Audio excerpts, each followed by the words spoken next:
Good rising, brethren. This is Big Judah coming to you guys from California. Before I begin, give all praise to Most High Yahweh. Acknowledgement to the earthly mother. Who is wisdom? Who is the Holy Spirit? Acknowledgement to Yahweh Shai. I pray the Most High blesses this lesson this evening, gives more knowledge and understanding of the events of the past in order to understand events that are currently happening on the earth, so we get a much better understanding of the things that are soon to come on the earth. Brethren, we're going to be getting into some absolutely mind-blowing information this evening. If knowledge and understanding is what is impacting this world and making it fall further and further into chaos every day, then this is surely going to set things off even more. We're going to learn about some books that our forefather was responsible for creating. The Sepher Yetzirah was actually a book written by our forefather Abraham. And you're going to see some things that he refers to in this book. And you're going to realize why the priests of Mahan have kept these kind of records out of the Bible. And it makes sense now. You're going to see, like, there's no real writings of Enoch, no writings of Abraham. You know, Abraham, the Most High made a covenant with Abraham.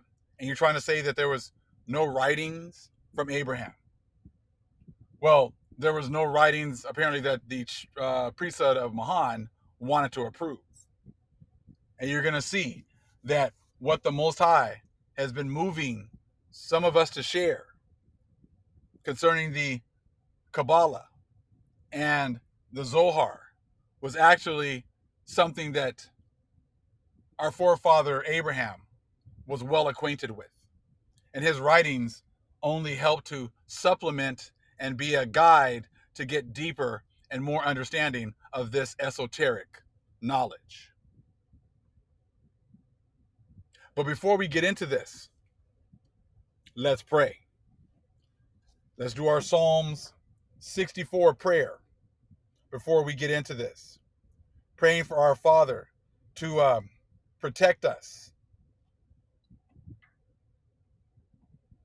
Protect us from enemies that are, hell-bent on doing us harm. Hell-bent on stopping this truth from coming out. But this is what the Most High said. As we grow back in our knowledge and understanding, when we are getting this information once again from the Father, that all hell is going to break loose and the Most High is going to be sweeping the other nations off the lands. So let's read the Psalms 64, this prayer right here. Hear my voice, O God, in my prayer. Preserve my life from fear of the enemy. Hide me from the secret counsel of the wicked, from the insurrection of the workers of iniquity. Make sure you guys are all reading with me, please. Who whet their tongue like a sword and bend their bows to shoot their arrows, even bitter words, that they may shoot in secret at the perfect. Suddenly do they shoot at him and fear not. They encourage themselves in an evil matter. They commune of laying snares privily. They say, who shall see them? They search out iniquities. They accomplish a diligent search, both the inward thought of every one of them, and the heart is deep. But God shall shoot at them with an arrow. Suddenly shall they be wounded. So they shall make their own tongue to fall upon themselves. All that see them shall flee away, and all men shall fear, and shall declare the work of God, for they shall wisely consider of his doing. The righteous shall be glad in the Lord, and shall trust in him, and all the upright in heart shall glory. Pray the Most High hears our voices. There are many of us. There are many thousands of us praying to the Father right now, praying this Psalms 64 prayer together. And we pray that the Most High hears our prayers and executes judgment on the ones who mean us harm, who don't want this truth to come out, who don't want our knowledge restored to the Most High's chosen people. The time of ignorance for our people is over. The Most High is restoring our knowledge and restoring us to our rightful positions as the kings and queens and the priests of this land. Let's get it, family. Getting into the Sepher Yetzirah. We ended up getting the second edition, Sepher Yetzirah, the Book of Formation, and the 32 Paths of Wisdom, translated from the Hebrew. Okay? Now, got this right here. If you wanted the first edition of this book, it will cost you close to $8,000. Let me say that again. If you want the first edition of this book, which there were only about 100 made, it will cost you close to $8,000. And the book is 40 to 50 pages long. But you know, they usually always charge $8,000 for books of the devil, right? Because, you know, Satan's always trying to, you know, hide information that he comes up with. So we know with the price tag alone that this is some very powerful information. But the Most High made a way for us to be able to get this book right here, this edition right here, and the information in it is going to be very powerful and very beneficial to the nation. Not only is it going to be beneficial to the nation, it's also going to be beneficial to the Gentiles who the Most High is calling to cleave. Because as you can see, your world is falling apart. And as you can see also, your priests and your pastors have absolutely no answers. Sounds awfully quiet at the churches. They don't seem to have any answers as to why all these things are going on and you're all still here. All they had for you was rapture, don't worry about it, but they were always teaching you from the oppressor's breakdown of scripture and the oppressor's breakdown, okay, of history. But you're going to learn today that the Most High is the power of the oppressed. And if you really want to get an understanding of what's been going on and what's going to happen come in this near future, you need to look at history and the scriptures from the viewpoint of the oppressed, because the Most High is coming to avenge what has happened to his oppressed people.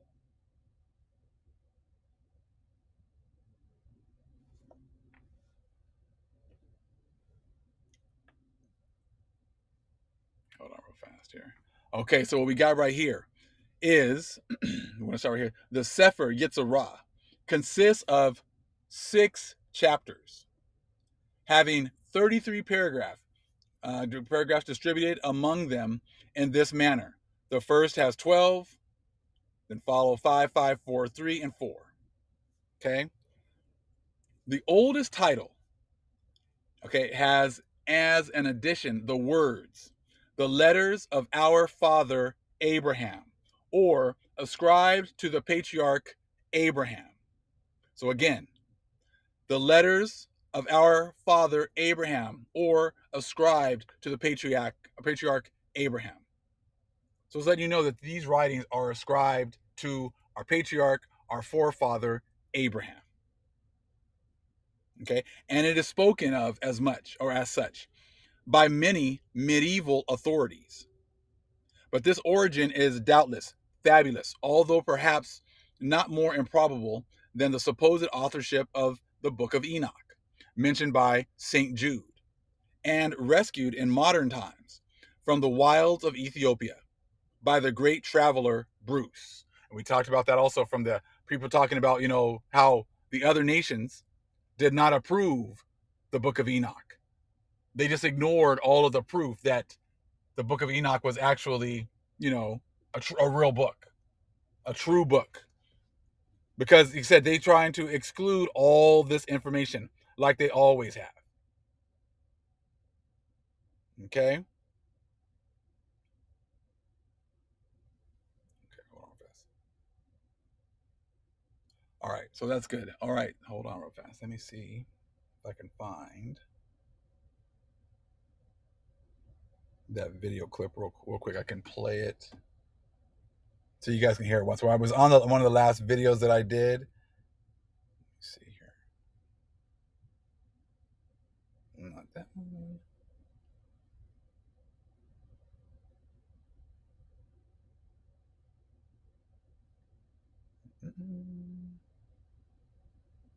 Okay, hold on. Let me play it really quick. Let me just kind of, we'll play it again really quick so you guys get the fact that just like the book of Enoch, this church has suppressed all of these scriptures. They've suppressed the book of Enoch. They've also suppressed writings from our forefather, Abraham. If I can play this real quick. And the Hebrew. Out of all those three, the Ethiopic is the truest. It's called Ethiopic because the Ethiopians preserved that book in Ethiopia for thousands of years. Same with the book of Jubilees. Bible schools and Bible scholars used to teach that the book of Enoch is a forgery that was written about 200 or 300 AD. They ignored the Ethiopian account of the book of Enoch, and they ignored the evidence they had until the Dead Sea Scrolls were found. And in those Dead Sea Scrolls, you know it, the book of Enoch was found. The same book of Enoch that the Ethiopians had. And guess what? It was dated at least 200 or 300 BC. Got that wrong about 600 years. And the one found in the Dead Sea Scrolls is just a copy of a copy of a copy of a copy. I believe it's much older than that. Reading the book of Enoch and the book of Jubilees is a must for Bible study as it helps you understand the rest of the Bible. Okay, so that was actually from a TikTok, all right? I had on, I think the last video I had talking about America being in Bible prophecy. Now, so as you can see right here, same things going on. The church, the Abominable church, is still hiding information, and they're also hiding the fact that this book was been attributed to Abraham. Okay, now check this out. In essence, the work was doubtless the crystallization of centuries of tradition by one writer, and it has been added to from time to time by later authors who have also revised it. Some of the additions, which were rejected even by medieval students, I have not incorporated with the text at all, and I present in this volume only the undoubted kernel of this occult nut, upon which many great authorities, Hebrew, German, Jesuit, and others, have written long commentaries and yet have failed to explain satisfactorily. Now, so we're going to get into this a little bit more and some of the concepts that are actually talked about here in this book, okay, in the Sepher Yetzirah, all right? But as you can see right here, it was attributed to Abraham. Now, I don't want to hear people going to come out, oh, that's not, see, it's attributed to this person, so we don't know. Well, we also don't know if Matthew, Mark, Luke, and John were actually the same people, or was written by the apostles, because they were actually written way later after the fact, and then people had put these certain names on these books. So same kinds of things arguments you can make about this, we can make about the Bible as well. But for a very long time, these writings were attributed to Abraham. And you're going to see why it was taken out and hidden. Okay? So this is part of the book also right here. It says, the celestial dragon, TLI, is placed over the universe like a king upon the throne. The revolution of the year is as a king over his dominion. The heart of man is as a king in warfare. Moreover, he made all things one from the other. And the Elohim set good over against evil, and made good things from good, and evil things from evil. And we understand this from, only a good tree can produce good fruit, and evil trees produces evil fruit. Got that? Okay? It says, with the good tested he the evil, and with the evil did he try the good. And you have that whole yin and yang going on. And sometimes, he tries the evil with the good, and he tries the good with the evil. And this has been one of the last times that he's gonna do that. He tried the good with the evil. That's what's happened right now. We're at the end of that trial period where he was using the evil to test the good. Now the Most High is working to restore the good, restore his children once again. That has been history, that he's used other nations to try us, but he's also used us to try the other nations. You see? But check this out. How is it going to happen at the end? What's going to happen at the end? See, this is what happens with, you guys are going to be used, the other nations are going to be used to try the Israelites, but then you're going to get to be raptured away. You weren't going to have to pay because the Most High loves everybody, and you push that whole universal garbage doctrine. But what does the Most High say is going to happen here at the end? So again, happiness is reserved for the good, and misery is kept for the wicked. Let's read that again. Happiness is reserved for the good, and misery is kept for the wicked. So that whole, hey, we're all going to get raptured together, we're all holding hand in hand, and we're all going to get the same reward in heaven is out the window. And they've known this since the time of Abraham, because this book, Sepher Yetzirah, has been around for a very long time.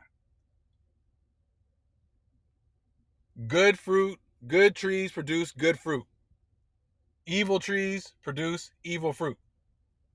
And they will be cut down and thrown to the fire. But as you can see right here, that whole doctrine can't be pushed from the Abominable Church with these kinds of books out here. So what do?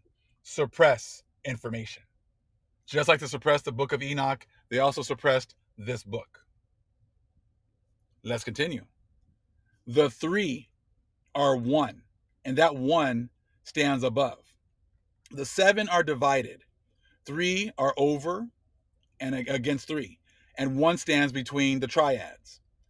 The 12, stand as in warfare. Three are friends. Three are enemies. Three are life givers. Three are destroyers. The three friends are the heart, the ears, and the mouth.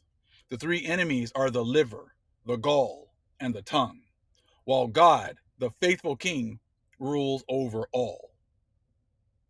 1 above 3, 3 above 7, and 7 above 12, and all are connected, the one with the other. This talks also kind of about,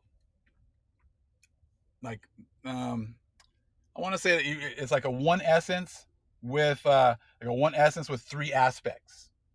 And this is talked about in some of the other books. Like there's fire, air, and water. Okay, and they take the three Hebrew, the three Hebrew words for these three. I'll have to do another video on this. But the words, each letter or each group of letters at the beginning of the word makes up the word Shiram. Shiram. So, and it's like three aspects makes up the one word. So it's kind of like it goes with fire, air, and water. And those things go together to make the one essence. And like I said, we'll get into another video on this, but it kind of goes with like the Father, the Son, Holy Spirit. It has to go with like three and makes one. Okay? Like the Most High, there's a Father, Son, Holy Spirit. They come together to make one essence. A little more confusing, but we'll have to get into another video on that whole point. Okay? But we're going to continue with this for right now. This is showing you that everything works together. The good, the evil, it's all doing the will of the Most High, who's actually above all of these. And we're going to talk about how the church, they actually have promoted dualism. And dualism is like there's just good and evil, and they're opposed to each other, and they're always like going at each other, but it kind of makes it seem like there's nothing in control. Like Satan is like a free agent to do whatever he wants, and the Most High is fighting him but they're going at it with each other, but there's no real, like, no one's really in charge. And when you keep pushing that whole, like, Satan it's a doctrine that the church pretty much recently came up with. And I made a video on that. What I'll do is I'll put that video in the description box if you want to go back and take a look at that video. Talked about in ISIS Unveiled. Made a video a little while about that, and you guys can check that out on your own. Okay? We're getting into some deeper understanding, some of the esoteric understandings, and it's not easily explained. You need to actually, like, I need to put up the pictures and put up the words and put up the pages, and we have to go through them together, and we will definitely do that, but not on that subject, not right now, because we got enough to talk about right here. Okay? So it's a good number 4. And after that, our father Abraham had perceived and understood and had taken down and engraved all these things. Now we know that Abraham got all this information, and he wrote this information down, and he passed these things down to his posterity. So they had this understanding. Our people had it until we lost it, and that's how we were destroyed, from a lack of knowledge. And then we were given a Bible from the church, from the Abominable church, that had taken out all this important information because they had a doctrine and a narrative that they wanted to push. So you really believe that the Most High made a covenant with Abraham, showed him all these great things. Abraham was able to go and share this esoteric teachings with Egypt. And that's how a lot of the countries in the East got their information, from Abraham. So apparently he must have had written some things down. Apparently he must have had some pretty deep information. But see, all that was left out of the Bible by the priests of Mahan. So now you're going to get an opportunity to actually get exposed to some of this information that he was probably sharing with the Egyptians, with Mizraim. Okay? And engraved all these things. The Lord Most High revealed himself and called him his beloved, and made a covenant with him and his seed. And Abraham believed on him, and it was imputed unto him for righteousness. And he made this covenant between the 10 toes of the feet. This is like that of circumcision. And between the 10 fingers of the hands. And this is like that of the tongue. And he bound the 22 letters unto his speech, and showed him all the mysteries of them. He drew them through the waters. He burned them in the fire. He vibrated them in the air. 7 in the highest heavens, and 12 in the celestial constellations of the zodiac. And this will be the end of the book of formation. Okay? So I just wanted to share that right there. So again, he drew them through the waters. He burned them in the fire. He vibrated them in the air. And this is actually some more esoteric understanding from even some other books. And like I said, we'll have to get into that kind of stuff in another video. Okay, we got enough to get on with this one right here. But as you can tell, talking about the zodiacs, the constellations, and there's a lot of other understanding that they didn't want to talk about. So therefore, they kept these books out. If you guys remember, I shared not that long ago about how the priests were given this esoteric information, and how the priests got this information and they held it, but they kept it away from the rest of the people. The rest of the world gets the exoteric understanding, but the esoteric understanding was actually kept for the priests. And what happened was they said that the Jesuits, when they had their opportunity to rule, they got this information. But what did it say about the Jesuits? That they were not really adept at processing this information. They were not good at, understanding this information. And it would make sense that the Jesuits would have that kind of problem, because they come from the basest of men. They come from the Edomite bloodline, right? So therefore, this kind of knowledge would definitely be difficult for them to process. So since they really don't have a good understanding of it, and so if they don't have a good understanding, that means that they can't really teach it, right? So if they can't teach it because they can't really understand it, what do you think probably the next step? Hide it. Put it away. Don't let others see it, because this is actually our information, and this information will actually connect with our spirits, and we will be able to understand it, and we'll be able to understand it better than them. So since they know they can't understand it, they know that they can't teach it, it would make sense for them to actually go out of their way to hide this information. And the other priests from other time periods knew, because they made that was a point, that when the Jesuits got their opportunity to get this information, that they were not really good at processing the information. It just wasn't in them because they don't have the spirit to understand this information. So that makes more sense as to why they hide all this information and tell you, don't read this, don't read that, stop looking at those books, don't look at that book, because it's not for them. So therefore, if it's not for them, no one can have it. Now you understand why they only approve 66 books.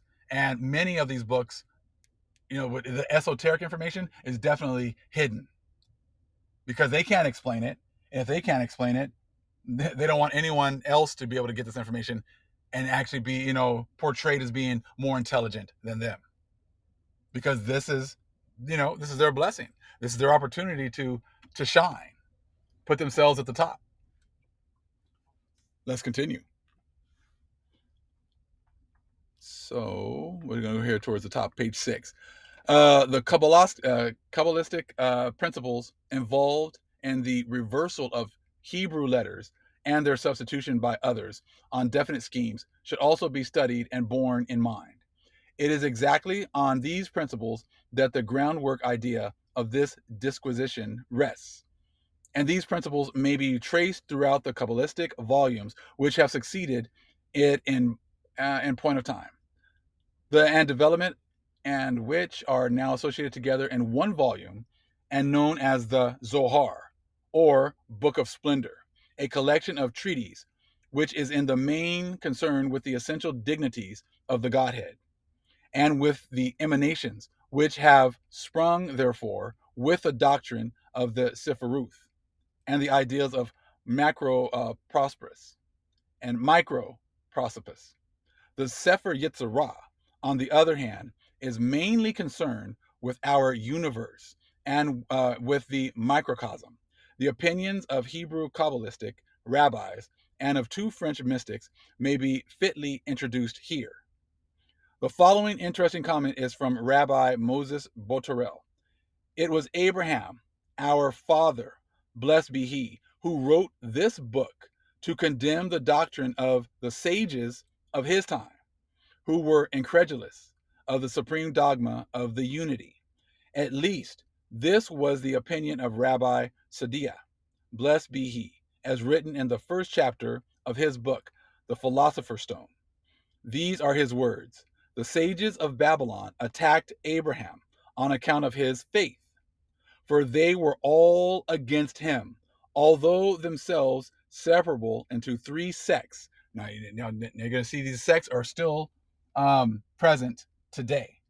You're going to see the first sect, from what I see, is what you see from the Abominable church. This is a dogma that they push. And whenever you hear a church preaching, they really push this first sect, this first dogma. Check it out.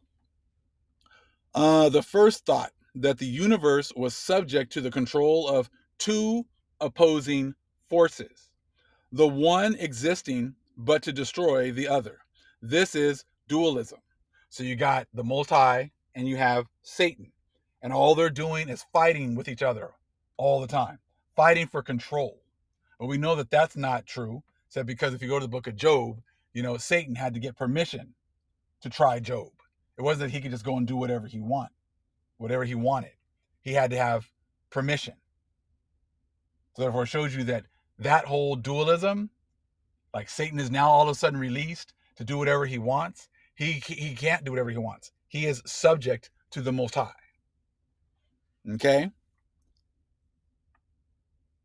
And so we got that one. So again, the first thought that the universe was subject to the control of 2 opposing forces, the one existing but to destroy the other. This is dualism. They held that there was nothing in common between the author of evil and the author of good. The second sect admitted 3 great powers, 2 of them, as in the first case, and a third power whose function was to decide between the 2 others, a supreme arbitrator. Okay?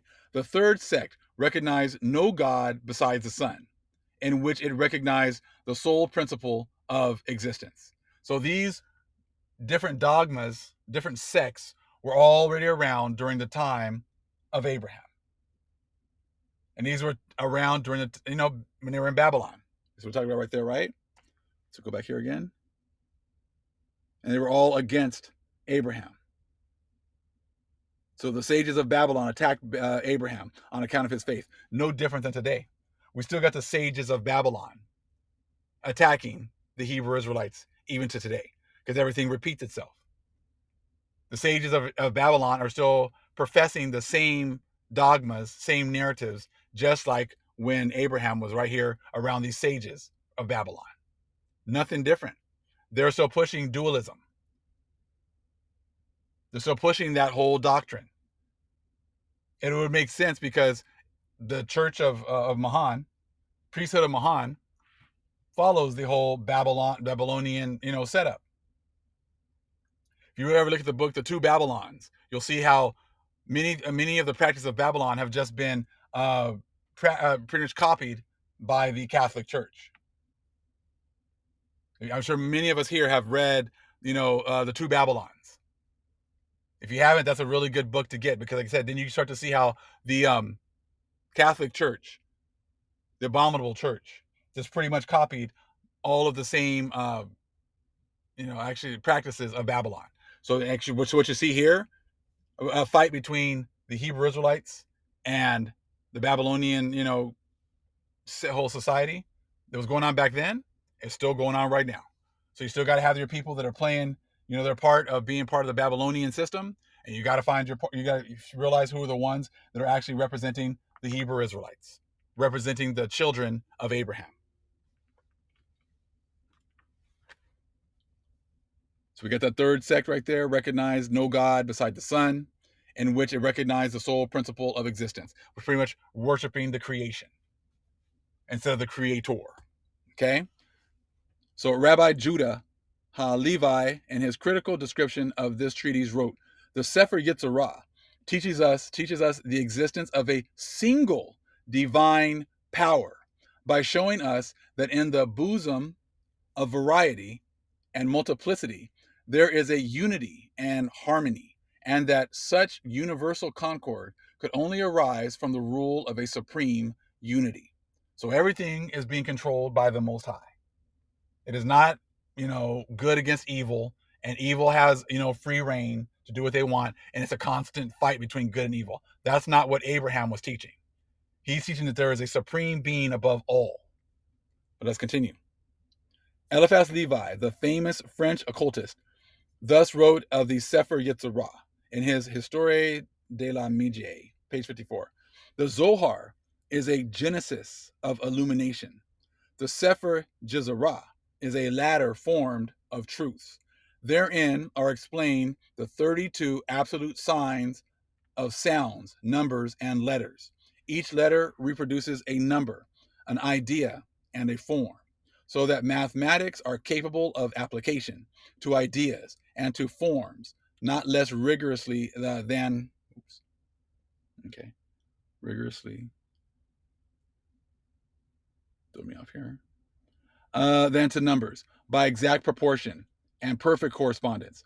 By the science of the Sepher Yetzirah, the human spirit is fixed to truth and in reason, and is able to take account of the possible development of intelligence by the evolutions of numbers. The Zohar represents absolute truth, and the Sepher Yetzirah provides the means by which we may seize appropriate and make use of it. Upon another page, Eliphas Levi writes, "The Sepher Yetzirah and the Apocalypse are the masterpieces of occultism. They contain more wisdom than words. Their expression is as figurative as poetry, and at the same time, it is as exact as mathematics."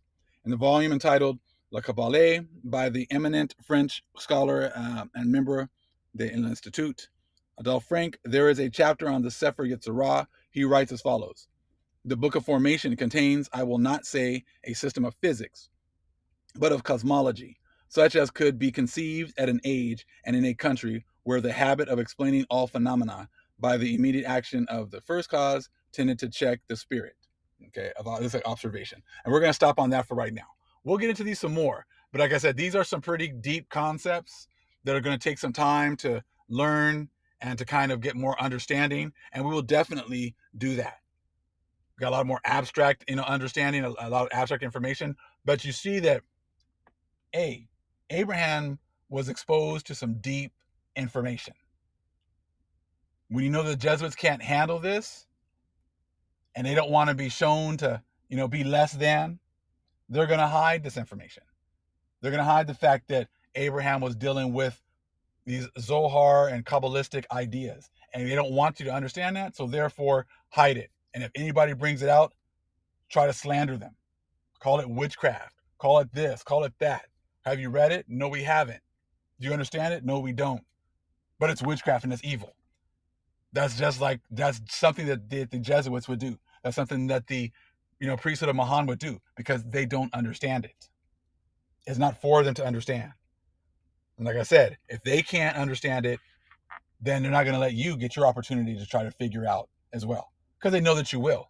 Just like when Nebuchadnezzar and the Pharaoh called their wise men to come and interpret dreams. They told them to come and interpret, these dreams for them. And they couldn't do it. Why not? Because it wasn't in them. They were not the wise men. They knew that their understanding was limited to this earth. Who were the ones that were able to understand these deep things? Who were the ones that were able to understand these deep esoteric teachings? The Hebrews, the Israelites. So see, the rest of the world is just like those other wise men and soothsayers, because they did not have the understanding that was given by the Most High. And they're like, okay, we know that we can't understand it. Don't let these Hebrews get it. Because if these Hebrews get it, the Most High is going to enlighten them. And they're going to be able to understand this information. And then the other nations won't follow us. They will follow them. Because they will be proven to be, on a much higher level than we are. So when you see people trying to keep you from looking at this information and, understanding it, it's because they know that they can't understand it. And they don't want you to get your hands on it, because then if you get it and you show that you can understand it, then you prove that you are a son and daughter of the Most High.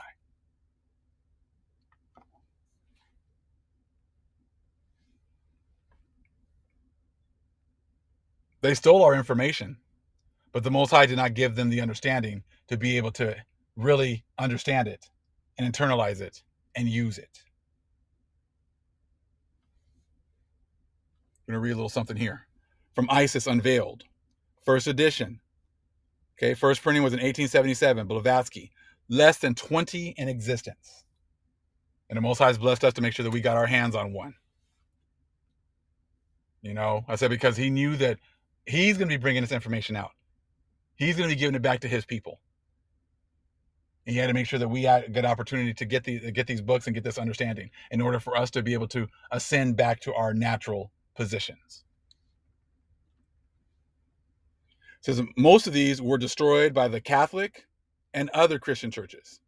Okay, and we know that they went around destroying all this information. I guess they went around destroying it because I guess it was somehow some satanic books that Satan had to destroy. Or, which makes much more sense, it was information that actually exposes the abominable church, and they didn't want people to get their hands on it and read it and realize that these churches are full of garbage. That sounds more credible to me. We're going to start here at the bottom. Okay, now some more concepts. You read it, you check it out, you do your research. It's some pretty crazy stuff here. But you got to understand, the church has been going out of their way to hide much of this information and a lot of this understanding. So what you do with it is up to you. We all have free agency, and we all, are trying to work out our own salvation with fear and trembling. And we just pray for the Holy Spirit to give us understanding about the information that we're going to read right now. Okay? So, how then avoid perceiving at once that had not the Christians purposely disfigured, okay, in their interpretation, the translation, the Mosaic Genesis, to fit their own views, their religion, with its present dogmas, would have been impossible. The word rasit, once taught in its new sense of the principle and not the beginning, and the anathematized doctrine of emanations accepted. Okay, the position of the second Trinitarian personage becomes becomes untenable. For if the angels are the first divine emanations from the divine substance and were in existence before the second principle, then the anthropomorphized Son is at best an emanation like themselves and cannot be God hypostatically, okay, any more than our visible works are ourselves. That these metaphysical subtleties never entered into the head of the honest-minded, sincere Paul is evident, as it is furthermore evident that like all learned Jews, he was well acquainted with the doctrine of emanations and never thought of corrupting it. How can anyone imagine that Paul identified the Son with the Father when he tells us that God made Jesus a little lower than the angels, okay, and a little higher than Moses? For this man was counted worthy of more glory than Moses. Of whatever or how many forgeries interlined later in the Acts, the fathers are guilty, we know not. But that Paul never considered Christ more than a man full of the Spirit of God is but too evident. And the arch was the Logos, and the Logos was adnate to the Theos. Now, see, a lot of these churches, they don't want you to be, exposed to these kinds of topics. They want to tell you everything, but you're at the point where you need to study these things out on your own, research these things out on your own. But so you can't just research it out with just the Bible, because the Bible has had so much information taken out and hidden, or never put in at all. Just like you saw the Sepher Yetzirah, and you saw these other concepts that were in there about the Zohar and a lot of Kabbalah, ideology. And they don't want you to, to realize that. They don't want you to, get into that, because they can't explain it, so therefore they're going to hide it. Same thing here. So let's continue. Wisdom, the first emanation of Ensof, okay, the protagonist, the hypostasis, the Adam Kadmon of the Kabbalist, the Brahma of the Hindu, the Logos of Plato, and the beginning of St. John is the Rasit, the book of Genesis. It rightly interpreted, it overturns, as we have remarked, the whole elaborate system of Christian theology. For it proves that behind the creative deity, there was a higher God, a planner, an architect, and that the former was but his executive agent, a simple power. So pretty much, they are pushing that whole dualistic mindset about good and evil, and they're fighting with each other all the time. This is letting you know that there was a higher being above all that's control of absolutely everything. The church doesn't want to teach that, so therefore they corrupt the translations, they hide books, and they hide information. So right here, they persecuted the Gnostics, murdered the philosophers, and burned the Kabbalists and the Masons. And when the day of the great reckoning arrives and the light shines in darkness, what will they have to offer in the place of the departed, expired religion? What are you guys going to have to, offer the Most High when He cracks those skies open and He asks for an account? What did you do with your talents? You buried them in the ground, following a dead church that has been lying to you about absolutely everything. You followed the Abominable church, which has pretty much done nothing but rape, rob, and murder the earth, kill the Most High's chosen people, enslave them. And you've been co-signing on that because you refuse to actually do some research and so, open your mind and become as a child again, like the Most High said you were going to have to, in order to relearn everything, because everything that you learn has been corrupted. If you were in a church before you came into the truth, and now all you're doing is exactly the same practices that you did in the church, except now you're just calling yourself a Hebrew, how is that any different? It's not. How have you become like a child if you're following exactly the same rules that you were following when you were a part of the Christian church. If you're still following only 66 books, if you're still following only a few other books, if you're not actually reading more information that the Most High is now releasing here at the end. You're not figuring out that actually your forefather Abraham wrote other books that the world has been hiding from you. You don't realize that the church has been pushing a whole dualistic mindset or narrative as far as what's going on in the heavens. They pushed that before we came into the truth about good versus evil, and they're always constantly fighting. And we get into the truth, and they still push the same thing, that you're trying to save yourself from going to hell. You're going to go to hell. Everything's about hell, hell, hell, because they're trying to scare you into following them, as if they somehow have the keys to heaven. You think some kind of an organization that has been doing nothing but rape, robbing, and murdering and destroying the Most High's chosen people is somehow going to have the keys to heaven? Does that make any sense? A group that has been hiding all of your records, hiding all of your information, because, like we said, they can't understand it. They don't have the capacity to understand it. And they don't want you to get your opportunity to be like Daniel, to be like Joseph, and actually interpret the dreams or interpret the information. Because once you do have that opportunity, you're going to show out. You're going to show and prove, and the rest of the world is going to see that the Most High, that you have the spirit of the Most High in you, and they don't want the world to realize that. That's why they put you at the bottom, and that's why they keep you at the bottom, and keep it so that people just ignore you as you are somehow inconsequential. So again, they persecuted the Gnostics, murdered the philosophers, and burned the Kabbalists and the Masons. And when the day of the great reckoning arrives, and the light shines in darkness, what will they have to offer in the place of the departed, expired religions? What will they answer? Okay? These pretended monotheists, these worshipers and pseudo-servants of the one living God, to their creator. How will they account for this long persecution of them who were the true followers of the grand megalister, the supreme great master of the Rosicrucians, the first of Masons? For he is the builder and architect of the temple of the universe. He is the verbum sapienti. Everyone knows, wrote the great Menician of the 3rd century, Faust, that the Evangeliums were written neither by Jesus Christ,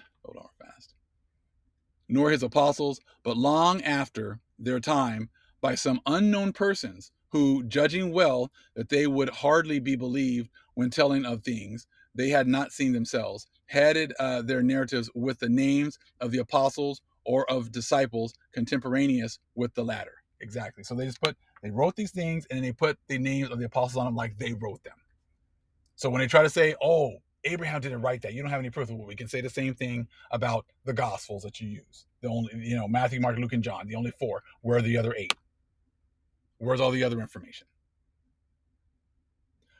Commenting upon the subject, A. Frank, a learned Hebrew scholar of the Institute and translator of the Kabbalah, expresses the same idea. Are we not authorized, he asks, to view the Kabbalah as a precious remnant of religious philosophy of the Orient, which, transported into Alexandria, got mixed to the doctrine of Plato, and under the usurped name of Dionysius, the Areopagite bishop of Athens, converted and consecrated by St. Paul, was thus enabled to penetrate into the mysticism of the medieval ages. So says Jessoliet, what is then this religious philosophy of the Orient, which has penetrated into the mystic symbolism of Christianity? We answer, this philosophy, the traces of which we find among the Magians, the Chaldeans, the Egyptians, the Hebrew Kabbalists, and the Christians, is none other than that of the Hindu Brahmins, the sectarians of the Pitris, or the spirits of the invisible worlds which surround us. So you just take a look at the people, the Magians. Okay, we already know the Magians. We talked about the wise men. Okay, Chaldeans. We already know Ur of the Chaldees, Ireland. All right, the Egyptians. Who do the Egyptians learn from? Abraham. Right. The Hebrew Kabbalists. Okay, our people, right? Who are this esoteric information. And the Christians, a lot of these Christians, the first Christians were Hebrews. So all this information still all goes back to the Hebrew Israelites. Just because they put different names and different titles on the people, we know exactly who this information came from. And now it goes all the way back to Abraham, because now in the Sepher Yetzirah, you saw how he was actually actually teaching Kabbalistic ideas with the names and the numbers and how all that works together, and math and science, all that works together. And these are all coming from the Hebrew Israelites. This is your heritage. Just because some people don't want to admit it, doesn't matter. This information is all over the place. And it has been hidden by one institution. And as you can see, this institution has been hiding absolutely everything. But if you still want to continue to believe them and follow them, be my guest. Be my guest. But you have a whole lot of information you're just going to have to turn your eyes away from. That's why you only can read the books that they approve. Because anything outside of that, they can't explain. They don't want to try to explain it, so therefore they're going to say it's evil. It's witchcraft. It's magic. Stay away from it. And if it's not for you, that's what you should do. Stay away from it. Because it might not be for you. Because it might throw off a lot of things that you believe, and you might not be ready to actually become as a child like the Most High said we were going to have to. And there's more for you guys to read. I'll leave it there for you guys to read, okay? But there's a whole lot of information right there. Hold on real fast. Let me see. You know what? Let's read a little bit more. But if the Gnostics were destroyed, the Gnosis based on the secret science of sciences still lives. It is the earth which helps the woman, and which is destined to open her mouth to swallow up medieval Christianity. There you go. This is when they're talking about the earth opening up to help the woman and something happen in the future. It's setting up, for the serpent. Well, that serpent is talking about this Christianity, this priest of Mahan, this abominable church that has been used to destroy the Most High's chosen people. 1 Nephi 13. Check it out. Okay, so again, it is the earth which helps the woman, and which is destined to open her mouth to swallow up medieval Christianity, the usurper and assassin of the great master's doctrine. That's it. The Abominable Church is the great assassin, okay, of the great master's doctrine. The ancient Kabbalah, the Gnosis, or traditional secret knowledge, was never without its representatives in any age or country. The trinities of initiates, whether passed into history or concealed under the impenetrable veil of mystery, are preserved and impressed throughout the ages. They are known as Moses, Oholiab, and Bezaleel, the son of Uri, the son of Hur, as Plato, Philo, and Pythagoras, etc. At the Transfiguration, we see them as Jesus, Moses, and Elias, the three Transmegisti, and three Kabbalists, Peter, James, and John, whose revelation is the key to all wisdom. We found them in the twilight of Jewish history as Zoroaster, Abraham, and Terah, and later as Enoch, Ezekiel, and Daniel. Okay, so you see in threes, okay? You got your threes, and okay, but you got your Most High on top of all of them, who's in control of everything. Who of those who ever studied the ancient philosophies, who understand intuitionally the grandeur of their conceptions, the boundless sublimity of their views of the unknown deity, can hesitate for a moment to give the preference to their doctrines over the incomprehensible, dogmatic, and contradictory theology of the hundreds of Christian sects? Okay, who that ever read Plato and fathomed to we're about Plato? Okay, but we'll stop it right there on that part. Okay, so like I said, this is a lot of deep information that's gonna take some time to kind of contemplate. But if you guys get some information, try to put it in the comment section. If you got some more understanding, try to share it in the comment section. Hopefully it stays there, but we'll see. But try to share some of this information in the comment section. And what we can do is when we do one of our next lives, if you got some more understanding, we can put it in the live. You can share some of the information in the live, in the comment section, so that people can come back and check it out. These are kinds of some things that we're going to have to kind of rehash and talk about and get deeper understanding and study some more.